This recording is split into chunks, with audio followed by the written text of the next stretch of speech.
Olá pessoal, tudo bem? Sejam todos muito bem-vindos a mais uma videoaula. Hoje é a aula 4 do módulo 7. Na aula de hoje nós iremos falar sobre os anti-inflamatórios esteroidais. Os medicamentos anti-inflamatórios esteroidais, eles também são conhecidos como corticoides, corticosteroides ou glicocorticoides. Esses fármacos ou drogas, eles agem muito semelhante aos corticoides endógenos, aos nossos corticoides, que são produzidos pela uma glândula adrenal que é localizada nos rins. Essas drogas, elas foram desenvolvidas justamente para se assemelhar aos nossos hormônios, corticoides endógenos.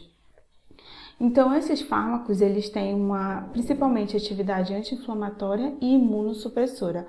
São as duas principais atividades pelo qual eles são utilizados para tratamento farmacológico. Mas isso não significa que eles têm apenas esse tipo de efeito, A gente vai ver que eles têm vários outros efeitos colaterais. Então, esses medicamentos, essa classe de medicamentos, ela é bastante indicada para o tratamento de inflamações, reações alérgicas ou reações autoimunes, terapia de reposição de cortisol e imunossupressão para pacientes transplantados. Então, assim, falando um pouquinho dos nossos corticoides endógenos, o que produzimos lá na glândula adrenal nos rins.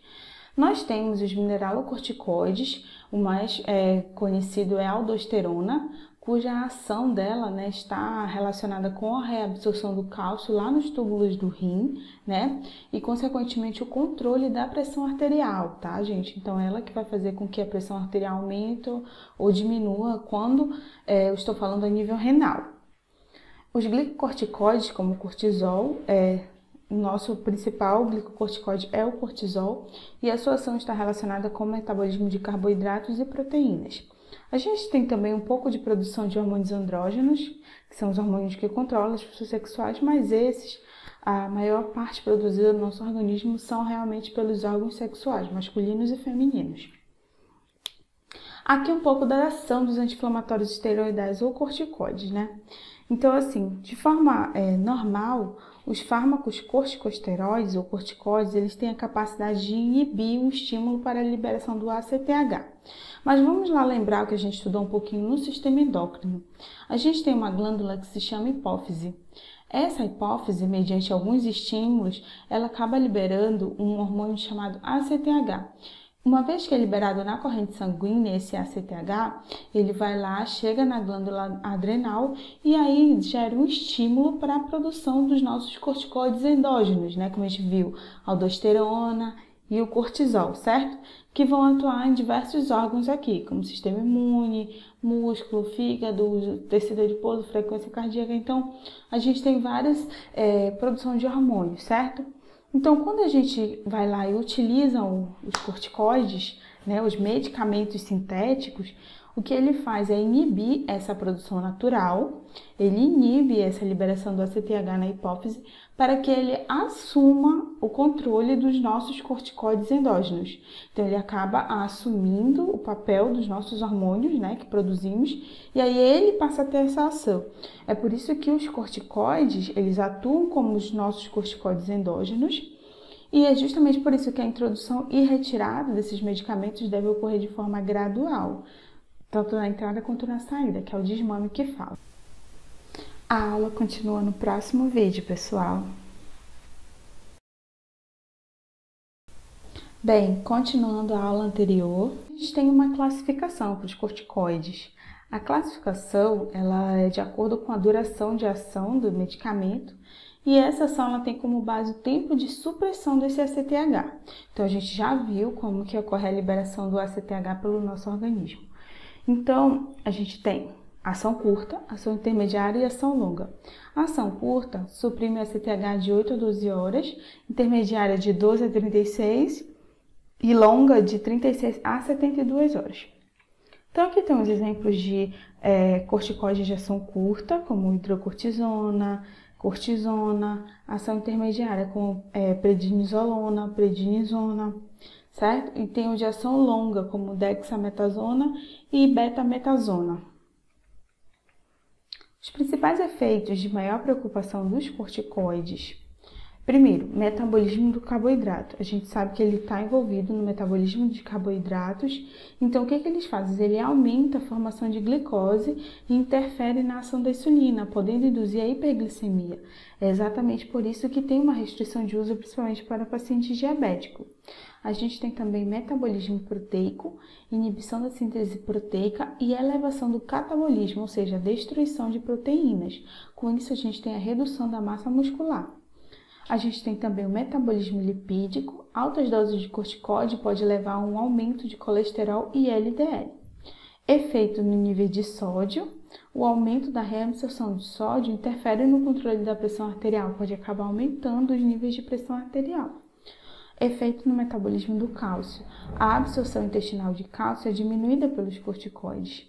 Lembrando que esses efeitos que eu vou falar aqui, ele é muito melhor observado quando a gente está falando em uso prolongado e altas doses, certo?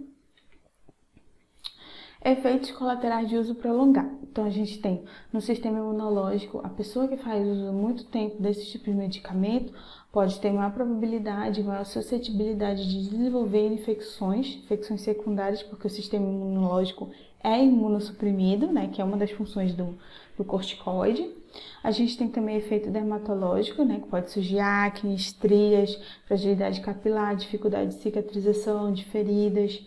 Sistema músculo-esquelético, a gente tem complicações como osteoporose, miopatia, que é dores musculares.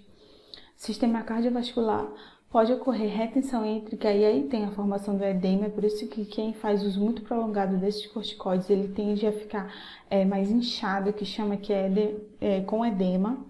A gente também pode ter hipertensão, aumento de pressão arterial, problemas cardiológicos, né, cardíacos. E a gente tem sistema gastrointestinal, pode provocar irritação gástrica, também úlceras, sangramento digestivo, pancreatite. Um efeito adverso do glicocorticoide ou dos corticoides, enfim, que a gente pode pontuar, são mais importantes também, questão de doses elevadas e tempo prolongado de uso, é a síndrome de Cushing.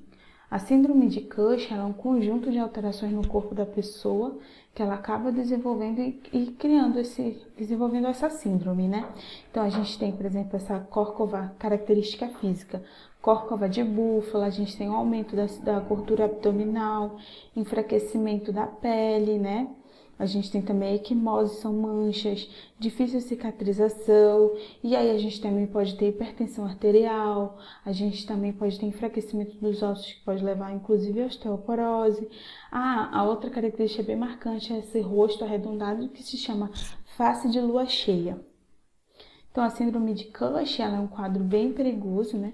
E ela vem desses níveis descontrolados de corticoides, dos hormônios, né? Nosso corpo.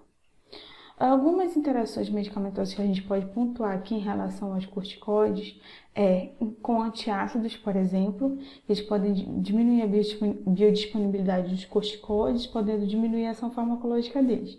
A gente tem também insulinas, hipoglicemia antioral, antihipertensivo e fármacos para glaucoma, hipnóticos e antidepressivos têm suas necessidades aumentadas pelo uso dos glicocorticoides. Estrogênios e contraceptivos aumentam a meia-vida dos corticoides, prejudicando o efeito farmacológico. A aula continua no próximo vídeo, pessoal. Bem, continuando a aula anterior, então agora nós vamos estar falando da farmacologia dos antialérgicos e descongestionantes. Esses fármacos atuam no sistema respiratório. A função do sistema respiratório é facultar ao organismo uma troca de gases com o ar atmosférico, né? Principalmente gás carbônico e oxigênio, né? E ser uma via também de eliminação de gases. Só que diversas doenças podem acometer o trato respiratório. Falaremos apenas algumas aqui. Primeira, congestão nasal. Então, a congestão nasal ela é causada pela obstrução por edema e acúmulo de líquido na região nasal, né? Então, a classe farmacológica que é indicada são os descongestionantes nasal, porque eles ativam os receptores adrenérgicos, causando vasoconstrição, ou seja, eles diminuem o calibre do vaso, né, diminuindo fluidos ali dentro e promovendo a liberação das vias respiratórias. Exemplos desses fármacos são medicamentos à base de nafazolina, oximetazolina, benzalcone e cloreto de sódio, que é o soro fisiológico. O uso prolongado pode causar lesão na mucosa, risco cardiovascular e dependência.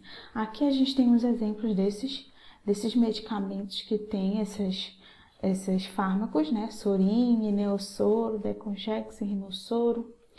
Então, assim, tem que ter muito cuidado na questão de dependência e algumas questões aqui que vamos pontuar. O uso contínuo desses medicamentos, alguns, tá, vírgula, faz com que a mucosa nasal ela fique um pouco ressecada e ela acaba também absorvendo, né, demais. Quando a gente está falando de substância vasoconstritora, principalmente como a nafazolina e a fenilefrina, ela acaba, né, chegando na corrente sanguínea e aí ela pode acabar ativando o sistema nervoso simpático. Quando a gente tem ativação do sistema nervoso simpático, a gente pode ter efeitos naqueles diversos órgãos que a gente já estudou. Um desses que a gente tem que prestar bem atenção é o coração. Então, sim, o uso prolongado tem que ser cauteloso, principalmente por pessoas hipertensas. E para pessoas saudáveis, tem que ter cuidado para que não venha a ter lá para frente efeitos colaterais, tá? Principalmente cardíacos. Então, o ideal é que se precise fazer o tratamento é que se utilize substâncias à base de soro fisiológico ou cloreto de sódio, como, por exemplo, aqui o rinosoro ou a própria solução de soro fisiológico. A gente tem também rinites e processos alérgicos. A fisiopatologia dessas doenças é um processo inflamatório e secreção da mucosa. Então, a rinite é um processo inflamatório desencadeada por uma reação alérgica, né, a algum objeto, seja uma poeira, seja um corpo estranho, um ácaro, sujeira. Já a sinusite, ela é o acúmulo de secreção, né, uma inflamação, mas é porque a gente tem um acúmulo de secreção nos seios paranasais, certo? Então, para esses dois processos, a gente utiliza os antihistamínicos. Nós vamos falar melhor dos antihistamínicos numa outra aula, em separado, tá? Então, assim, a função deles é diminuir o processo inflamatório e alérgico. Exemplo, loratadina, desloratadina, que são os mais utilizados. A gente também tem tosse seca ou tosse irritativa. A tosse ela é causada por uma irritação nas vias aéreas com ou sem secreção. Então, quando a gente fala de tosse seca, geralmente a gente utiliza antitussígeno e tosse produtiva ou expectorante ou mucolítico. Então, o antitussígeno, eles atuam nos receptores do trato respiratório inibindo a tosse, certo? Como, por exemplo, oxolamina, oxomemazina, dopropizina, certo? Alguns dos efeitos que podem ser observados são ligeira náusea e sonolência. Então, no expectorante, ele vai fazer com que se aumente o aumento da secreção e a diminuição da viscosidade do muco, e assim você consegue liberar a secreção com mais facilidade. Então, a gente tem a Broxol, a acebrofilina, N-acetilcisteína, guaifesina. E a gente também tem ligeira sonolência, náusea e dor epigástrica como alguns efeitos colaterais. Então, os exemplos que a gente tem aqui, ó, acredito que muita gente já conhece, a Broxol, acetilcisteína, a acebrofilina, esses xaropes, né? E aí a gente tem também a asma e o DPOC. A asma e o DPOC também são doenças, né, inflamatórias causadas pela dificuldade de respirar, né? A gente tem o paciente com uma dificuldade de respirar. Então, a asma é uma doença inflamatória caracterizada pela broncoconstrição. O que significa isso? Significa que o brônquio ele for menor e aí passa menos ar por ali para a pessoa respirar, causando encurtamento da respiração, tosse, tensão torácica, respiração ruidosa e rápida. O DPOC, ele é também uma bronquite aguda e diminuição da capacidade respiratória. Muitas das vezes o DPOC, que é também chamado de enfisema pulmonar, ele está relacionado com outras causas que não são a mesma da asma. Aqui, eles estão juntos porque nós estamos vendo o tratamento farmacológico, tá? Então, a gente tem aqui classe farmacológica. Para asma, a gente pode usar corticosteroides, que as pessoas usam muito, e também broncodilatadores. O DPOC também são broncodilatador. O que eles vão fazer? O corticóide a gente já viu no início da aula. O broncodilatador, ele vai fazer com que esse brônquio, vocês estão vendo aqui o brônquio, ele dilate, né? Ele atua como agonista adrenérgico, ativo simpático, promovendo relaxamento, ou seja, ele vai ficar maior, tá vendo aqui? Então, isso significa que ele vai melhorar a respiração, vai conseguir passar mais ar por ali. Então, um exemplo de corticóide que se usa para asma, por exemplo, é a prednisona. E aqui os broncodilatadores, que você pode usar para asma ou para DPOC. Beclometasona, aminofilina, teofilina, salbutamol, brometo de patrópio, ok? Bramidato de fenoterol. Então, a gente tem uma série, né? Que são esse aqui, o salbutamol, que é o Erolin, né? Berotec, que é também muito utilizado. Esses medicamentos, eles fazem uso desse dispositivo, principalmente para asma, né? Alguns efeitos colaterais que a gente pode observar com esses fármacos são tremores, palpitação, ansiedade, náusea, vômito, dores epigástricas, né? Efeitos relacionados ao sistema nervoso autônomo simpático. Então, pessoal, essa foi a aula de hoje. Espero que vocês tenham entendido. Qualquer dúvida, entre em contato comigo, ok? Então, até a próxima aula e fiquem bem.